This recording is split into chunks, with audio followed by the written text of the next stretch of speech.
Hello everyone, welcome back to my another mini blog. তো আজকে বাড়িতে ছিল মন্দির প্রতিষ্ঠার পুজো, তাই সকাল সকাল উঠে স্নান করে দিকে আমি স্কিন কেয়ার করে নিচ্ছিলাম। তারপর মা বলল কি মন্দিরটা সুন্দরভাবে মুছে পরিষ্কার করে দিতে। এমনিতে পরিষ্কারই ছিল, তাও মা বলল কি ঠাকুর প্রতিষ্ঠা হয়ে যাওয়ার পর তো আর গাগুলো মুছতে পারবো না, তাই আর কি আমি মুছে দিলাম। এদিকে আমার মোছামুছি কমপ্লিট। তারপরে মা ঠাকুরের বাসনগুলো ধুয়ে দিয়েছিল আর আমি করে মুছে নিচ্ছিলাম, কারণ ঠাকুরের বাসনের ওপর নাহলে জলে একটা দাগ থেকে যায়। আর এদিকে ঠাকুরগুলো মন্দিরে ঢোকানো হবে বলে ঠাম্মা পরিষ্কার করে দিচ্ছিল।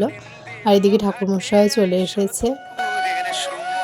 তারপর ঠাকুরগুলো এক এক করে মন্দিরের ভেতর নিয়ে যাওয়া হলো। আর এদিকে বাবা আমাকে দেখিয়ে দিয়েছিল কিভাবে ওই আম পাতাগুলো ওর ভেতর দিয়ে সুতোর ভেতর দিয়ে টাঙাতে হবে, সেগুলো আমি করে নিচ্ছিলাম। তারপরে এই ফুলগুলো টাঙিয়ে নিচ্ছিলাম, বেশ সুন্দর লাগছিল ওটা টাঙিয়ে দেওয়ার পর। আর এদিকে ঠাকুরমশাই ওই যে আসন বলে না আবিরের, ওটাই তৈরি করে নিচ্ছিল। তারপর আমি চলে এলাম নিচে রেডি হওয়ার জন্য। আর আজ মায়ের এই শাড়িটা পরেছি। পরার পর এই যে উপরে উঠে দেখলাম কি সব প্রায় রেডি হয়ে গেছে, এবার পুজোতে বসবে। তো বসার আগে এটা আমি যে কী করছিলাম ক্যামেরা নিয়ে নিজেও জানি না। আর তোমাদের একটা ট্রিক শেখাচ্ছি, শোনো। যে কলা যদি খুব একটা না পাকে তোমরা এভাবে ঘোরাবে, দেখবে নরম হয়ে গেছে। তো ব্যাপারটা আমি আগে জানতাম না, ঠাকুরমশাই বললো যে এভাবে করো, দেখবে নরম হয়ে যাবে কলা বলে। তারপর ওই 2টো নাগাদ মা আর বাবা পুজোতে বসে গেছিল। আর এদিকে আমি ফটো তুলছিলাম, একটু পুজো দেখছিলাম, ওই করছিলাম আর কি। যত বেলা হচ্ছে না আমার শরীর যেন বেশি বেশি খারাপ হতে লাগছিল, কারণ সারাদিন উপোস ছিলাম নির্জলা, তার ওপর 14 বার ওপর নিজে করছিলাম আর কি, ওই কারণে। তারপর এদিকে ঠাম্মা ভোগ করছিল ঠাকুরের জন্য। আর এখন দেখো ওয়েদারটা তোমরা কতটা বুঝতে পারছো জানি না, কিন্তু রোদ উঠেছিল। সকালে বৃষ্টি হচ্ছে, বিকালে রোদ উঠছে, গরমটাও ভালোই ছিল। এদিকে আমার তো পুরো হালাত খারাপ, আমি নিচে এসে একটু শুয়েছিলাম কিছুক্ষণের জন্য।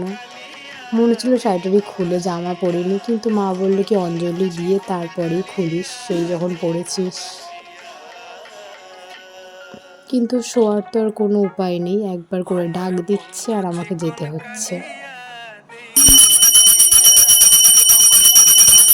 ওম কারালঙ্গ বদনঙ্গ ওরঙ্গ মুক্ত কেশি চতুর্ভুজাম কালিকেন দক্ষিণে দিব্য মুন্ড মালা বিভূষিতাম সদ্দশ কুণ্ডম শিবকরণ। তারপর এদিকে হোম হচ্ছিল, তারপর আমাদের অঞ্জলি হবে। এই যে আমি মা বাবা বসে পড়েছি অঞ্জলি দেওয়ার জন্য।